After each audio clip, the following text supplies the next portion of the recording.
Sahabat Oase Rohani Katolik yang terkasih dimanapun Anda berada, salam damai. Senang sekali pada kesempatan pada hari ini yang begitu indah, karena kita baru saja merayakan Natal dengan penuh sukacita, kita dapat berjumpa kembali melalui acara Oase Rohani Katolik. Dan saat ini di ruang dengar maupun ruang visual, kita sudah menyaksikan, sudah hadir Romo yang kita kasihi, Romo Odemus Bey Witono SJ, yang akrab kita panggil dengan Romo Bey, dan juga saya Immaculata Raufi. Halo Romo Bey, apa kabar hari ini Romo? Halo, salam sehat Ibu Immaculata, salam bahagia juga ini kita. Iya, terima Ah, kasih Romo Bey untuk waktunya. Dan pada saat ini walaupun kita masih ketemu secara virtual, sudah senang sekali Romo bisa berjumpa dengan Romo nih. Iya ini saya senang sekali nih ketemu Iya. Ibu Immaculata ini luar biasa ini. Baik, terima kasih Romo.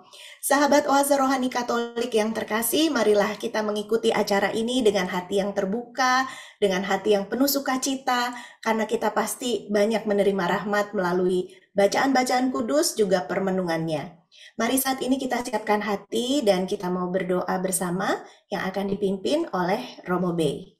Baik, saudara-saudari, sahabat Oase Rohani Katolik yang terkasih, mari kita buka dengan doa. Dalam nama Bapa dan Putra dan Roh Kudus, amin. Ya Tuhan Allah, kami bersyukur atas segala rahmat yang Kau curahkan kepada kami, terutama untuk para pemirsa, pendengar, dan semuanya saja yang tergabung dalam channel ini. Semoga Tuhan menyertai kami semua dan memberkati bacaan-bacaan yang kami baca dan juga renungan-renungan yang dibuat untuk semakin besarnya kemuliaan Tuhan. Terima kasih Tuhan atas segala kesempatan ini. Semoga Engkau senantiasa menyertai kami demi Kristus Tuhan dan pengantara kami. Amin. Amin. Dalam nama Dan Bapa dan Putra dan Roh Amin. Kudus. Amin. Amin. Terima kasih Romo Bey. Sahabat Sama-sama. Oase Rohani Katolik yang terkasih, pada saat ini kita akan mendengarkan bacaan-bacaan kudus sesuai dengan kalender Gereja Katolik. Bacaan yang pertama diambil dari surat pertama Rasul Yohanes bab 1 ayat 1 sampai dengan 4, dan bacaan Injil kita pada hari ini diambil dari Injil suci menurut Yohanes bab 20 ayat 2 sampai dengan 8. Seperti biasa, kita akan mendengarkan bacaan pertama yang akan saya bacakan.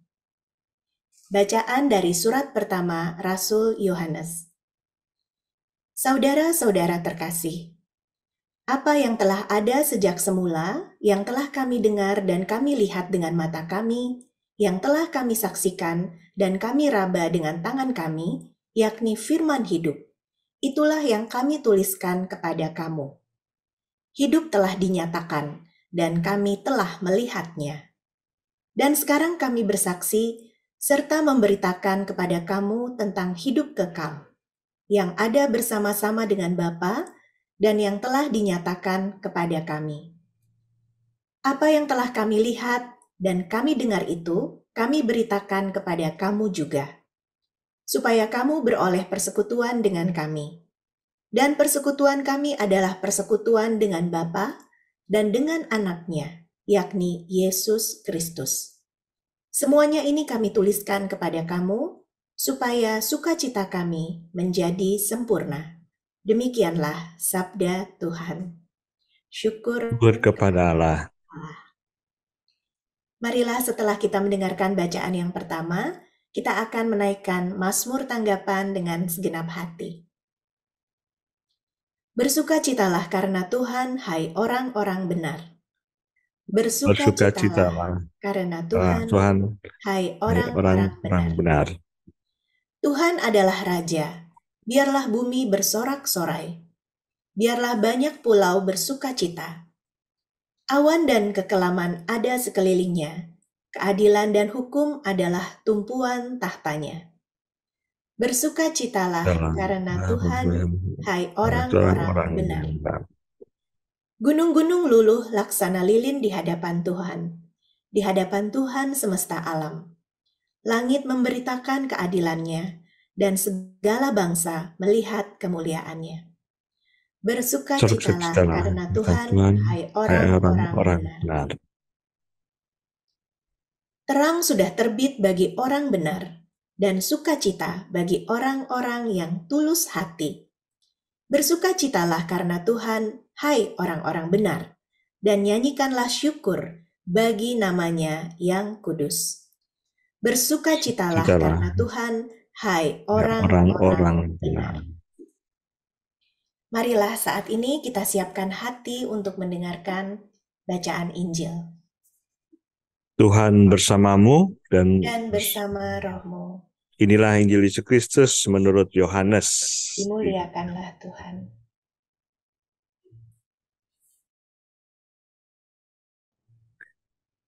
Ia berlari-lari mendapatkan Simon Petrus dan murid yang lain yang dikasihi Yesus dan berkata kepada mereka, Tuhan telah diambil orang dari kuburnya dan kami tidak tahu di mana ia diletakkan.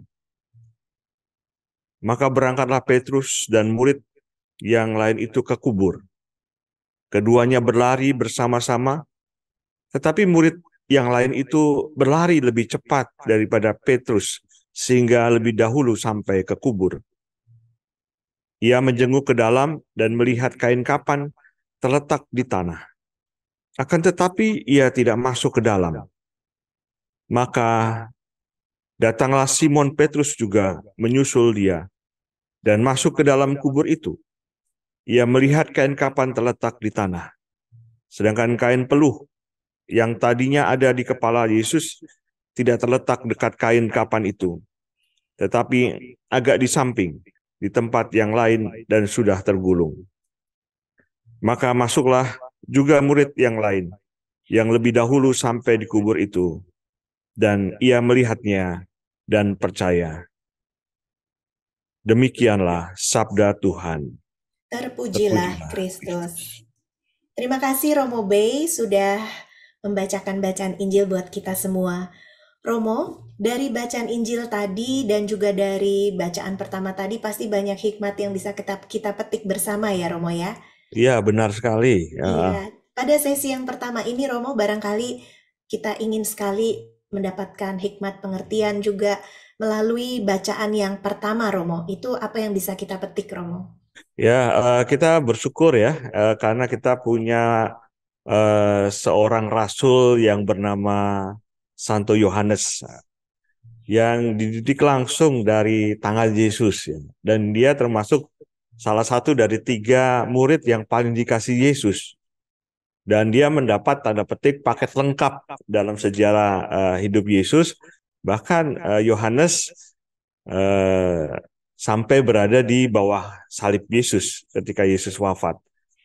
Dan saya kira apa yang dirasakan oleh Yohanes sebagai yang pada waktu itu dianggap murid yang paling muda, tapi juga paling dikasihi, dia bisa atau dapat menyerap begitu banyak informasi dari gurunya.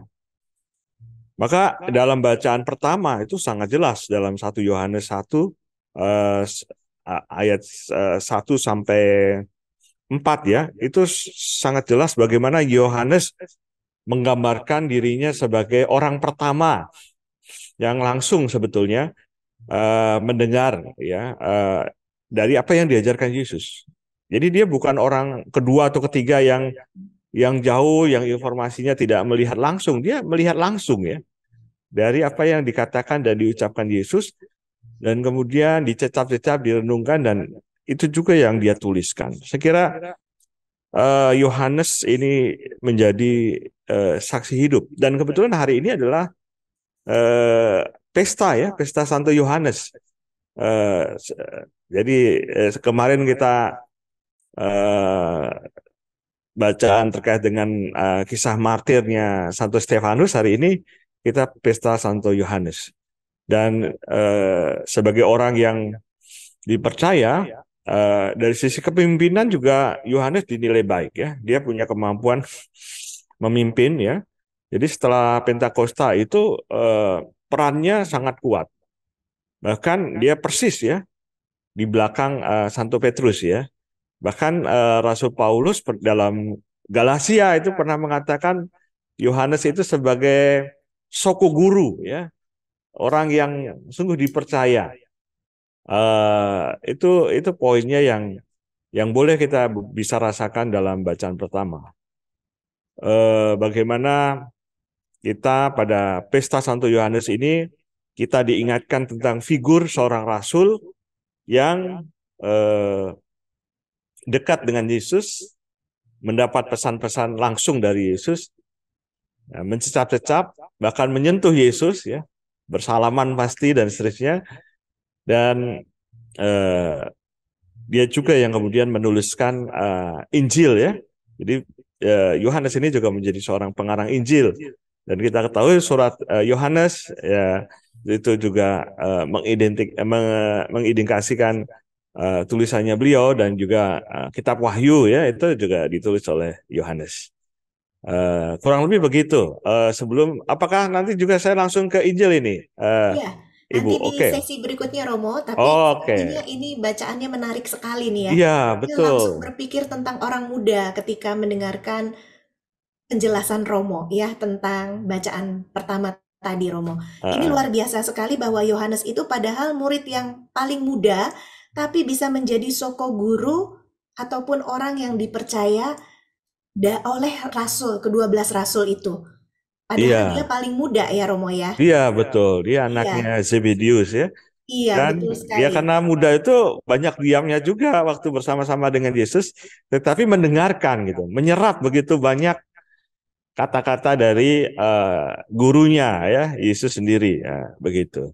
Ya, jadi kata kuncinya mendengarkan dan menyerap dengan betul-betul apa yang dikatakan Tuhan ya, gurunya Ya, pada betul, saat ya. itu.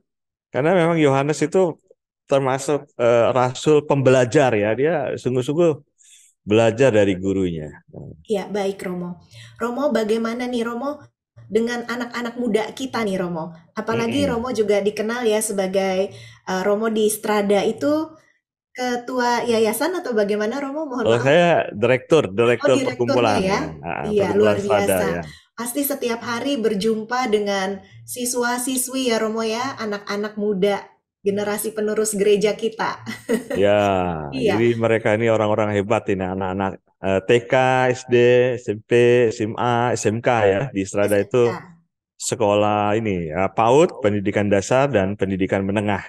Oh, baik Romo. Nah, menurut Romo nih, anak muda kita sekarang Romo, supaya bisa merasul juga Romo. Kan merasul itu kan ada banyak cara ya Romo ya, bukan hanya sebagai pewarta Injil seperti itu ya, tetapi anak-anak juga barangkali bisa merasul di rumahnya, di keluarganya, di sekolah, di antara teman-temannya.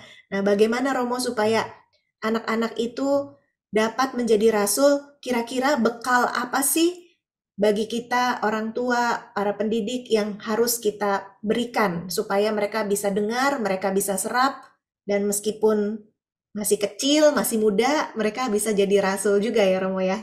Iya, Gimana tuh? eh, yang paling jelas tuh anak-anak itu adalah agen-agen kejujuran, ya. Karena Oh, anak-anak kecil agen-agen kan kejujuran. polos, kemudian juga apa adanya, dan ya mudah-mudahan kejujuran itu menjadi salah satu bentuk kesaksian anak-anak, ya. Mereka bisa berterus terang, ya. Bahkan Yesus kan mengatakan kalau engkau mau selamat, ya belajarlah dari anak-anak, menjadi seperti anak-anak, ya. Iya. Karena anak-anak itu tulus, ya. Ya, itu yang saya kira eh, bentuk kesaksian dari anak-anak, ya. Apalagi kalau anak-anak TK, SD gitu, ya. Ya diharapkan dengan ketulusannya itu dia bisa memberikan tambahan nilai tentang kejujuran kepada orang yang dewasa, kepada mamanya, papanya, tetangganya, saudaranya, atau teman-temannya.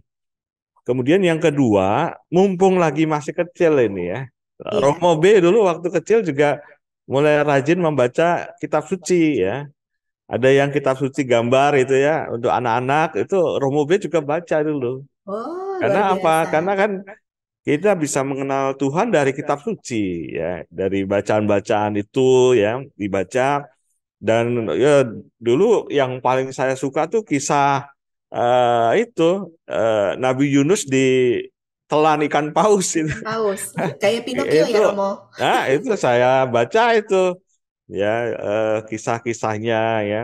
Kemudian juga kisah apa tuh air bah ya, ketika zaman Nabi Nuh itu juga Romo B baca. Termasuk kisah-kisah Injil, dan itu menarik ya.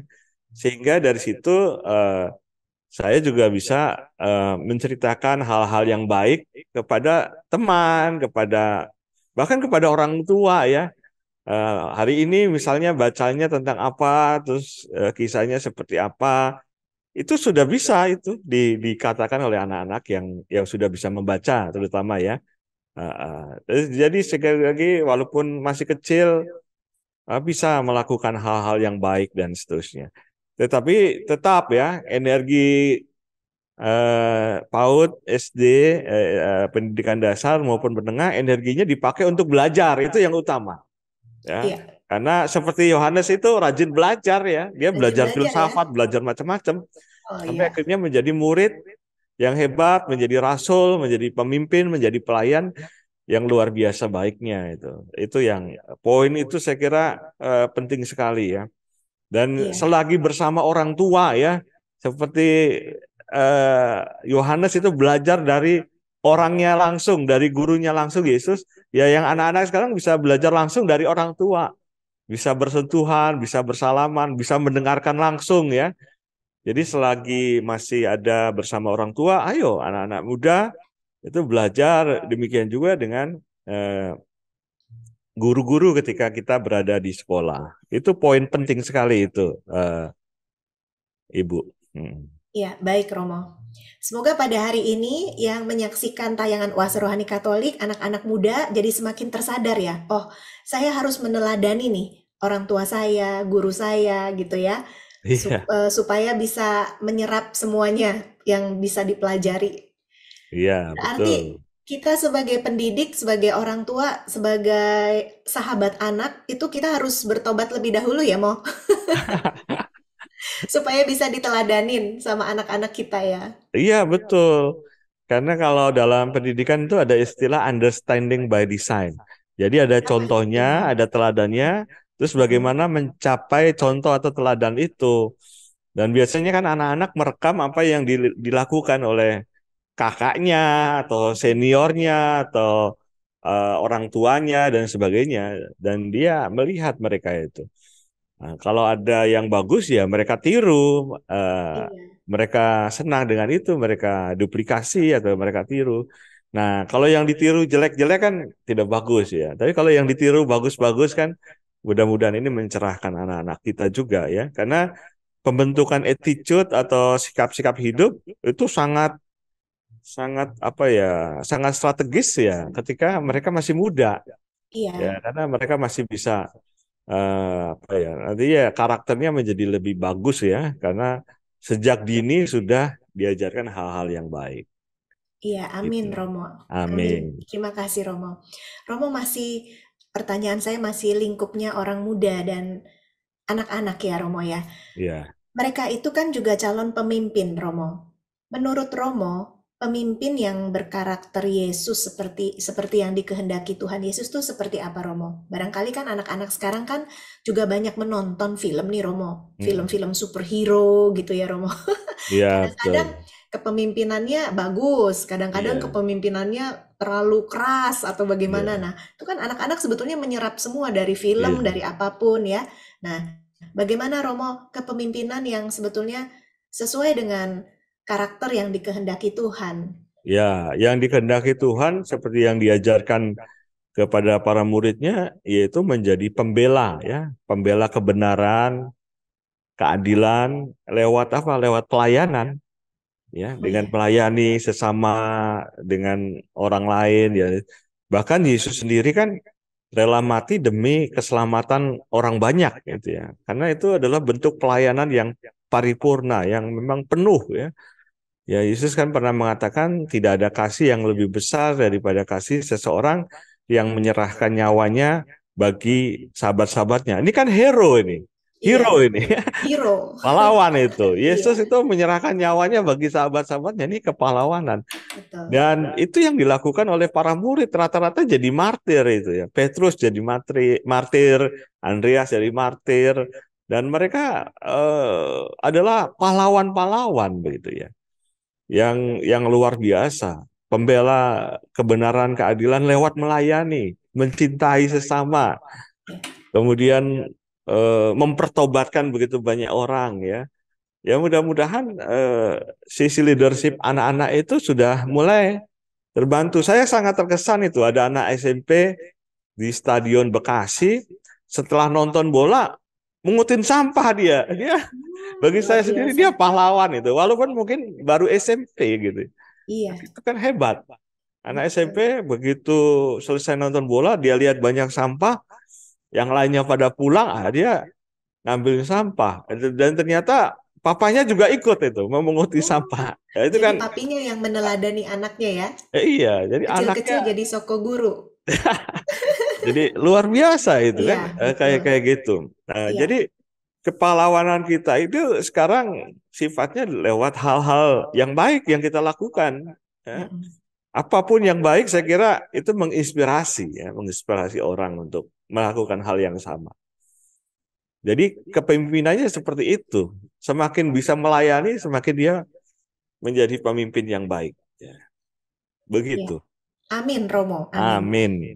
Senang sekali nih mendapatkan pencerahan dari Romo ya buat kita semua sahabat anak, para pendidik, orang tua ya, supaya anak-anak kita itu semakin termotivasi untuk mau menjadi superhero-nya Tuhan. Bukan hanya main perang-perangan, main game, tetapi kalau menjadi superhero-nya Tuhan itu melalui pelayanan seperti tadi yang Romo katakan ya, Iya, dengan betul. melakukan perbuatan yang benar yang bisa jadi inspirasi buat banyak orang. Terima kasih Romo Bey. Romo Ya. Bey nggak terasa ya di sesi yang pertama ini waktunya kita sudah habis. Nanti kita akan lanjut dengan sesi yang kedua pada dialog iman. Kita minta kepada sahabat Oase Rohani Katolik untuk tetap bersama dengan Romo Bey dan juga saya untuk sesi berikutnya.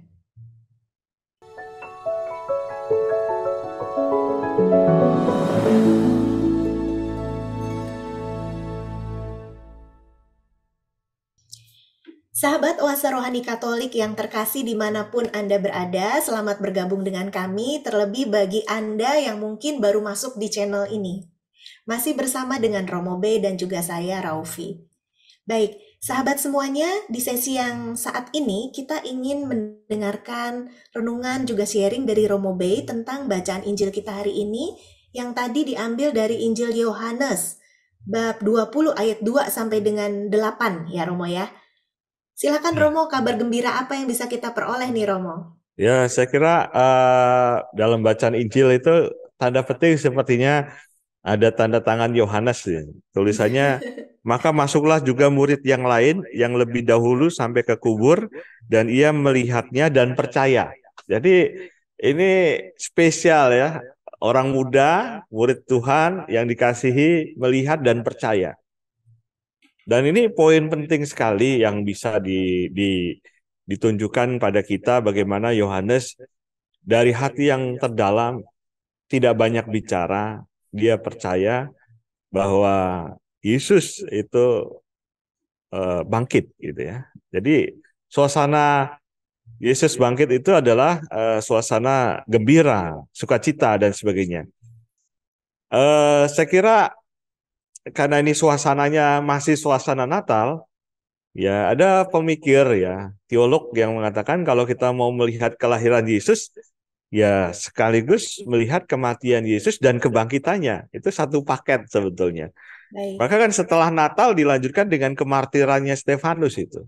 iya, Itu kan sebuah tanda bahwa sesuatu kegembiraan ya, sesuatu yang menyenangkan karena lahirnya manusia baru ya, siapapun yang lahir, tapi juga orang bisa memproyeksikan ya nanti akan seperti apa hidupnya di kemudian hari.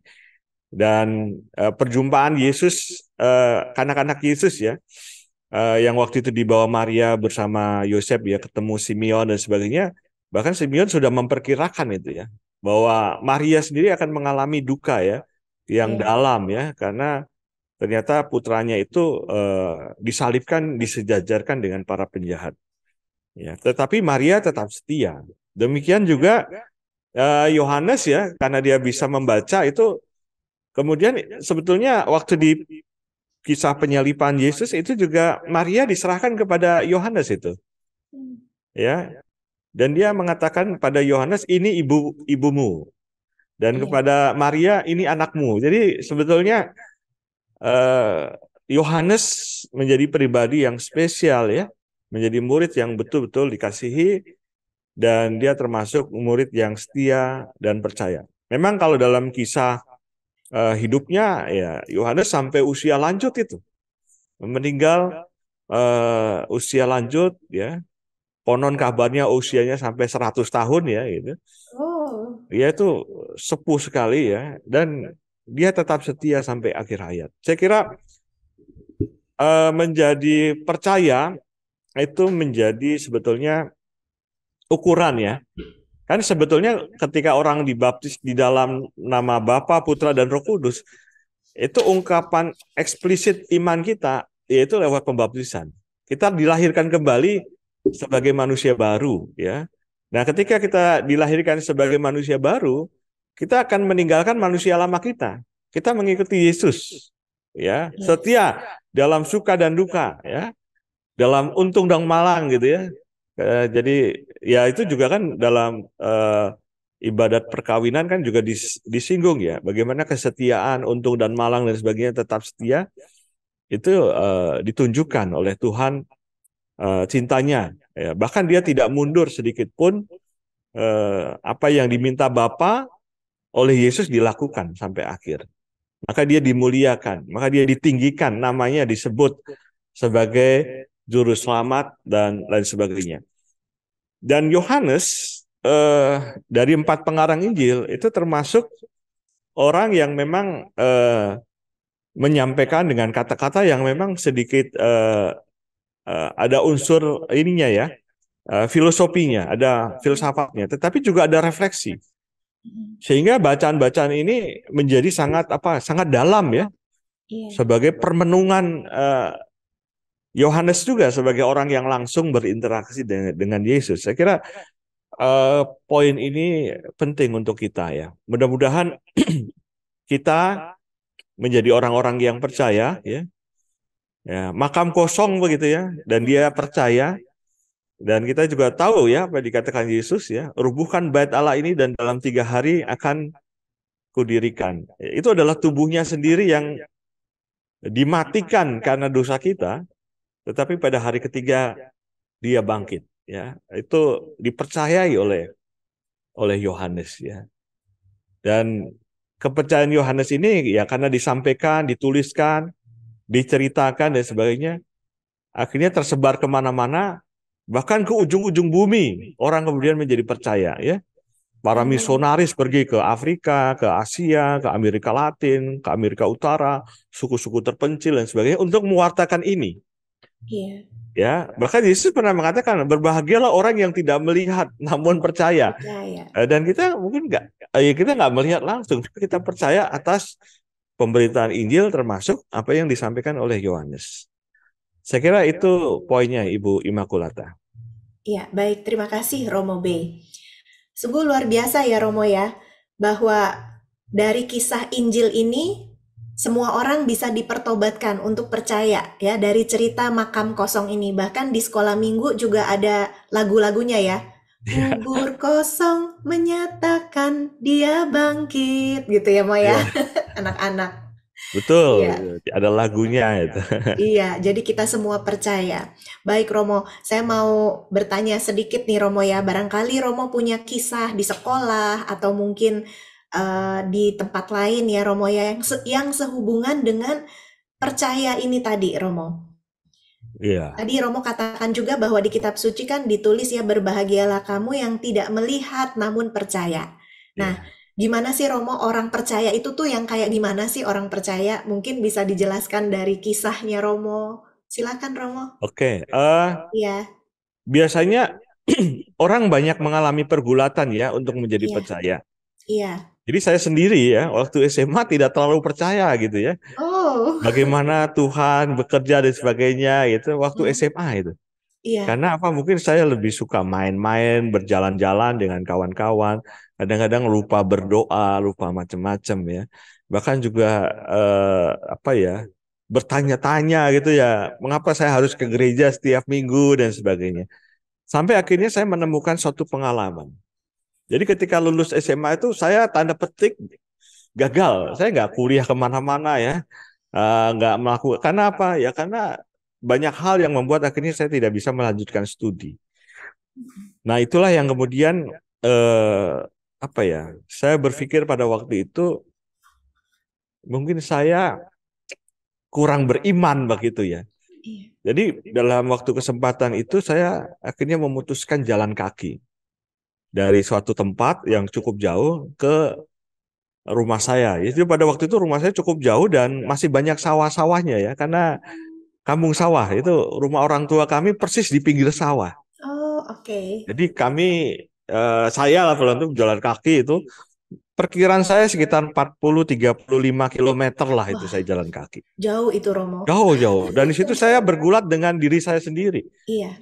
Ini ada apa ya dengan saya? Kenapa dulu saya waktu SMA jarang ke gereja, jarang Iya. berdoa. Oh, Mm-mm. macam-macam, susah sekali itu. Dan sampai akhirnya saya tidak masuk ke rumah, saya pergi ke gubuk di sawah itu. Mm-mm. Gubuk di sawah itu dan saya ya pokoknya apa ya menyampaikan keluh kesah begitu ya. Mm-mm. Dan itu sampai malam itu. Itu Mm-mm. saya dengar jam 8 malam ya. Udah ada bunyi jengkrik ya, Mo? Ya, jam 8 malam itu saya mendengar lonceng gereja. Oh, lonceng gereja. Saya baru sadar bahwa itu malam Natal. Maka saya Oh, lari cepat-cepat ke oh, gereja puji itu. Tuhan. Dan waktu lari itu saya nyemplung ya ke sawah itu. Jadi kaki saya penuh lumpur gitu ya. Saya bersihkan air dengan air selokan begitu ya. Saya Mm-mm. bersihkan dan saya pokoknya saya bersihkan dan sebagainya. Saya bersih-bersihnya lah. Tapi itu kan air sawah ya, tetap agak sangit begitu ya. Ya, tapi saya tetap akhirnya ke gereja itu dan di situ saya menangis sejadi-jadinya di hadapan Tuhan dan saya apa ya eh, akhirnya menemukan Tuhan gitu bahwa saya sungguh percaya bahwa Tuhan itu sungguh mengasihi saya, mencintai saya dan sebagainya. Hanya saya pada waktu itu kok saya keras kepala, susah gitu ya untuk mendengar dan sebagainya. Dan itu saya rasakan setelah beberapa bulan ya setelah lulus SMA itu Iya. eh, peristiwa itu ya. Kemudian setelah itu saya mulai akhirnya aktif di gereja, aktif di Mudika dulu. OMK itu Mudika ya. Mudika, iya betul, Ya, Mo. itu bentuk pertobatan saya sebagai orang yang percaya itu ya kepada Tuhan. Saya kira nanti anak-anak muda apalagi yang SMA dan SMP ya kan saya dulu pernah ngasih retret di Civita itu 6 tahun ya begitu banyak anak muda. Iya. Ternyata pergulatan saya juga ada yang mereka alami juga. Oh, Bahwa saya kurang percaya Tuhan bagaimana ya supaya iya. percaya itu Mm-mm. mereka cerita dan sebagainya. Iya. Mereka mempertanyakan banyak hal gitu ya, apalagi anak-anak SMA begitu ya. Mm-mm. Tapi untung pengalaman saya ini membantu juga untuk mereka akhirnya menemukan Tuhan. Dan apa ya, eh, ya percaya kalau begitu saja mungkin hal yang kurang kurang pas juga ya. Kita juga perlu bergulat dengan diri kita ini ya Iya. tentang kepercayaan itu sampai akhirnya kita menemukan. Dan ternyata itu juga kisah percaya itu perlu diuji seperti yang dialami oleh Petrus ya. Dia Iya. menyangkal Yesus 3 kali, Iya, betul. saya tidak kenal dia, sampai akhirnya dia bertobat dan percaya sungguh ya.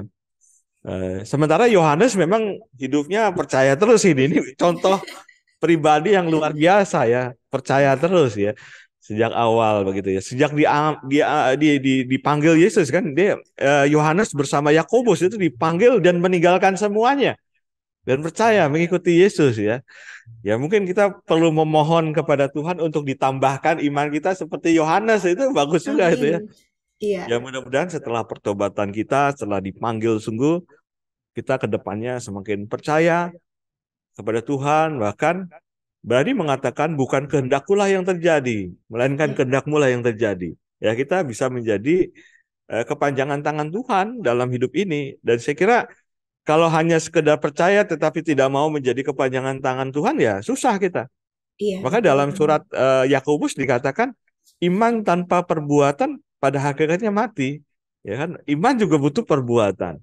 Dan Yohanes itu melakukan perbuatan-perbuatan. Dia juga memimpin jemaat, memimpin orang-orang, dan dia juga punya murid-murid ya, yang dia didik dengan baik ya, sehingga menjadi orang-orang yang luar biasa, menjadi rasul-rasul yang menjadi penerusnya juga ya, menjadi orang-orang yang senantiasa berbuat baik, melakukan kebaikan sesuai dengan kehendak Tuhan. Itu poin yang boleh saya sharingkan.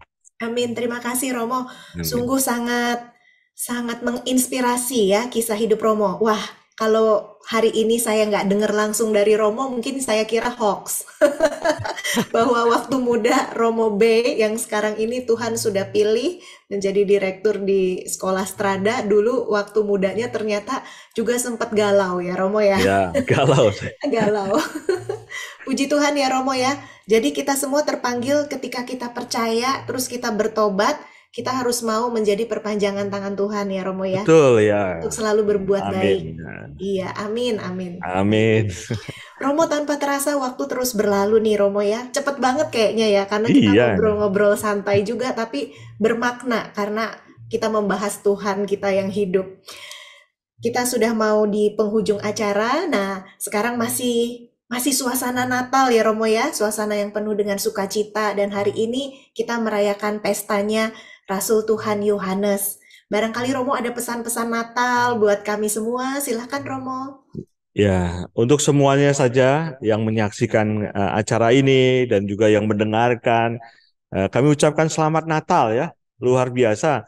Semoga kelahiran Yesus itu juga sekaligus menjadi kelahiran kita, menjadi manusia baru, menjadi orang yang percaya. Ya, semoga lewat sebelumnya kan masa Advent ya, lewat pertobatan dan sebagainya, kemudian kita menyukuri dan kita menerima anak-anak Tuhan yang dilahirkan di Bethlehem. Semoga kita pun ikut dilahirkan ya, dan kita menjadi berkat bagi banyak orang. Sekali lagi selamat Natal. Semoga Anda bahagia semua, semakin percaya pada Tuhan. Tuhan memberkati Anda semua. Sukses. Amin. Terima Amin. kasih Romo Bey. Terima kasih banyak. Sahabat Oase Rohani Katolik yang terkasih, marilah saat ini kita bersama-sama berdoa. Kita bersyukur pada Tuhan bahwa tadi Romo katakan, biarlah kelahiran Tuhan itu juga menjadi kelahiran baru buat kita ya Romo ya. Ya. Baik. Mari saat ini kita teduhkan hati, kita berdoa yang akan dipimpin oleh Romo Bey dan mohon berkat Tuhan. Oke. Dalam nama Bapa dan Putra dan Roh Kudus. Amin. Ya Tuhan Allah, kami bersyukur kepadamu karena pada kesempatan ini kami boleh diizinkan untuk berbagi renungan kasih persaudaraan. Semoga dalam suasana Natal pada kesempatan ini kami dapat turut bahagia dan juga menjadi semakin percaya kepada segala kerahiman dan kebaikan-Mu dalam hidup kami. Semoga Engkau memberkati kami sebagai anak-anak-Mu, sebagai orang-orang yang Engkau kasihi, dan juga orang-orang yang Engkau utus dan Engkau percayakan untuk menjalankan kehidupan ini. Tuhan bersamamu dan bersama rohmu. Semoga dalam perjalanan hidup kita hari ini dan selanjutnya, dan aktivitas kita, dan juga suasana Natal ini diberkati oleh Allah yang Maha Kuasa, Bapa dan Putra dan Roh Kudus. Amin. Amin. Terima kasih Romo Bey. Sama-sama Ibu Immaculata. Sukses. Amin. Sahabat Oase Rohani Katolik yang terkasih, selamat Hari Raya Natal. Selamat melanjutkan aktivitas Anda pada hari ini dengan semangat dan penuh sukacita di dalam Tuhan. Amin. Amin. Tuhan memberkati.